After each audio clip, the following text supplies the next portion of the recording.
जल के पात्र में एक बेलपत्र अंदर डालकर उस जल के पात्र को ले जाकर शिव को समर्पित करना, अर्थात अपनी मन की कामना भगवान शंकर से कह देना। केवल बेलपत्र के माध्यम, बोलना नहीं है हमको कुछ।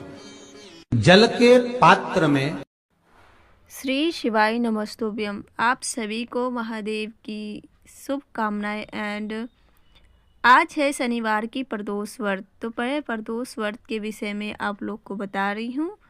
तो सबसे पहले आप ये जान लीजिए कि प्रदोष व्रत जो हमारा जो पड़ रहा है वो 11 जनवरी 2025 को पड़ रहा है, यानी कि आज हमारी प्रदोष व्रत है।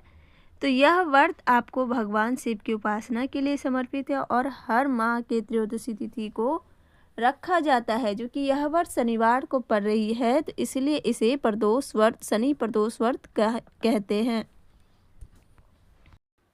तो शनिवार का जो प्रदोष का व्रत का जो महत्व है, चलिए मैं इस पे बताती हूँ। तो पहला है कि भगवान शिव की कृपा, यानी कि इस व्रत को करने से भगवान की शिव का आशीर्वाद मिलता है और शनि दोष का निवारण भी होता है। शनिवार का प्रदोष व्रत रखने से शनि देव की कृपा भी प्राप्त होती है और शनि दोष दूर होता है।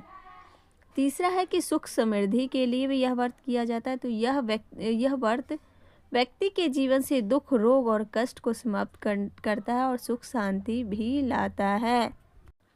शनिवार का प्रदोष व्रत का जो मुहूर्त और तिथि है, जो त्रयोदशी तिथि आरंभ यानी कि 11 जनवरी 2025 को सुबह 7:45 में हो चुकी है एंड त्रयोदशी तिथि समाप्त होगी जो 12 जनवरी 2025 को सुबह 6:15 में समाप्त होगी। तो प्रदोष काल का पूजन का समय जो है हमारी आज शाम के यानी कि 5:50 से और रात 8:30 बजे तक होगी। तो चलिए मैं व्रत के विधि के बारे में बता देती हूँ कि सबसे पहले आपको स्नान करके संकल्प लेना है। सब स्नान करने के बाद अब संकल्प ले लीजिए। दूसरा है कि पूजन की सामग्री में आपको क्या क्या लेने चाहिए। पूजन की सामग्री में आपको सबसे पहले लेने हैं जल, बेलपत्र, अक्षत, गंगा जल, धूप, दीप और फल और मिष्टान। इन सब चीज़ जैसे कि आप नॉर्मल जैसे डेली रोजाना आप पूजा करते हैं उसी अनुसार आप पूजा करेंगे। उसके बाद भगवान शिव की पूजा करेंगे, शिवलिंग। उसके बाद आप भगवान शिव की पूजा करेंगे। सबसे पहले आपको भगवान शिवलिंग पे अभिषेक से जल से स्नान कराना है, फिर गंगा जल से चढ़ाइएगा, फिर उसके बाद दूध चढ़ाइएगा।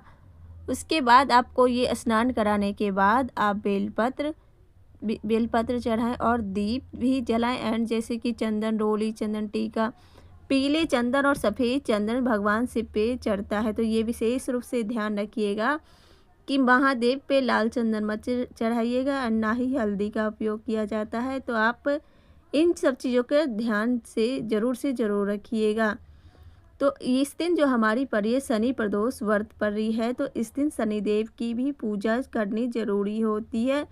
तो शनिदेव की पूजा करने के लिए आपको काले तिल, सरसों के तेल और काले वस्त्र भी चढ़ाने चाहिए उस दिन, यानी कि आज जो पड़े इस दिन आपको ये उपाय ज़रूर करने चाहिए। और साथ में आपको शनि देव की मंत्र का उच्चारण भी ज़रूर करना चाहिए। तो आप लोग जल्द से फटाफट नोट कर लीजिए मंत्र, ये मैं बता रही हूँ तो आप लोग ज़रूर सुनिए। तो मंत्र है ओम सम शनिचराय नमः। तो मैं फिर से रिपीट कर देती हूँ। मंत्र है ओम सम शनिचराय नमः। इस मंत्र का आप 108 बार जाप करेंगे और इसके बाद आपको करना के बाद शनि प्रदोष के व्रत की कथा भी करनी है। तो चलिए कथा के विषय में आपको जानकारी दे देती हूँ, तो आप लोग वीडियो के अंत तक बने रहिएगा। एंड चलिए कथा स्टार्ट करती हूँ। तो कथा में आपको शनिवार की व्रत कथा करनी है। तो कथा इस प्रकार है, छोटी सी ही कथा है, ये 5 मिनट में ही ख़त्म हो जाएगी। तो आप लोग बने रहिए वीडियो में।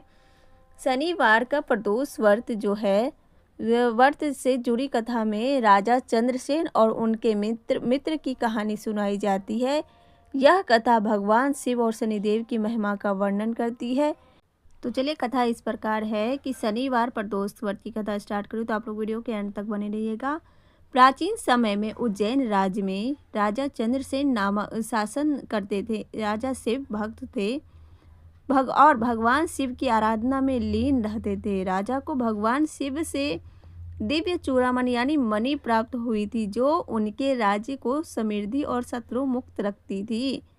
राजा का पड़ोसी राज्य जो है उनके इस दिव्य मणि से ईर्ष्या करती थी। ठीक है, उन्होंने राजा चंद्रसेन पर हमला करने की योजना बनाई।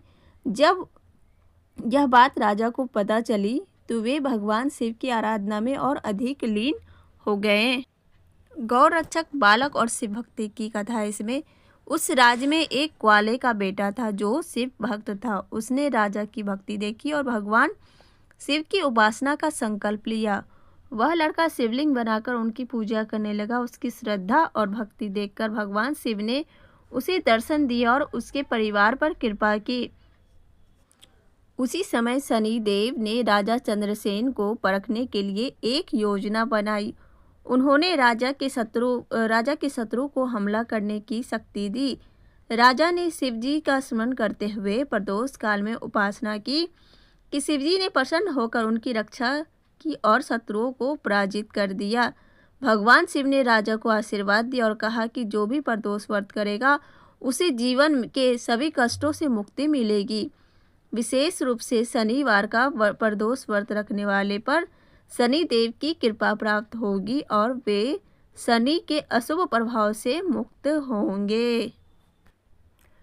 कथा का जो महत्व है इसके बारे में जान लीजिए, क्यों कथा की जाती है और कथा करने से क्या मतलब कि शनि भगवान के करने से क्या फायदे होते हैं। तो जो जानते हैं कि शनि प्रदोष व्रत का जो कथा सुनते हैं और व्रत करने से शनि दोष समाप्त होती है और शत्रु पे विजय भी प्राप्त होती है। धन, स्वास्थ्य और सुख समृद्धि में वृद्धि भी होती है। भगवान शिव की कृपा से सभी मनोकामनाएं पूर्ण हो जाती है। तो आप लोगों को भी शनि व्रत करते हैं तो शनि प्रदोष व्रत रखते हैं तो आपकी भगवान जो भी आपके शनि दोष चल रहे हैं इस व्रत के प्रभाव से वो दोष खत्म हो जाते यानी कि दूर हो जाते हैं। तो आपको शनिवार के व्रत का प्रदोष व्रत के दौरान आपको पूजन मंत्र भी मैं बता चुकी हूँ, जैसे कि आप शिव मंत्र करेंगे ओम नमः शिवाय का, और शनि मंत्र जो है मैं फिर से रिपीट कर देती हूँ, आपको करना है ओम सम शनिश्चराय नमः। क्या बोलना है फिर से मैं रिपीट करती हूँ, ओम सम शनिश्चराय नमः। ठीक है, तो इस कथा को प्रदोष व्रत के दिन सुनने से व्रत का पूर्ण फल मिलता है। तो आशा करती हूँ कि मेरी वीडियो आप लोग को यूजफुल लगे।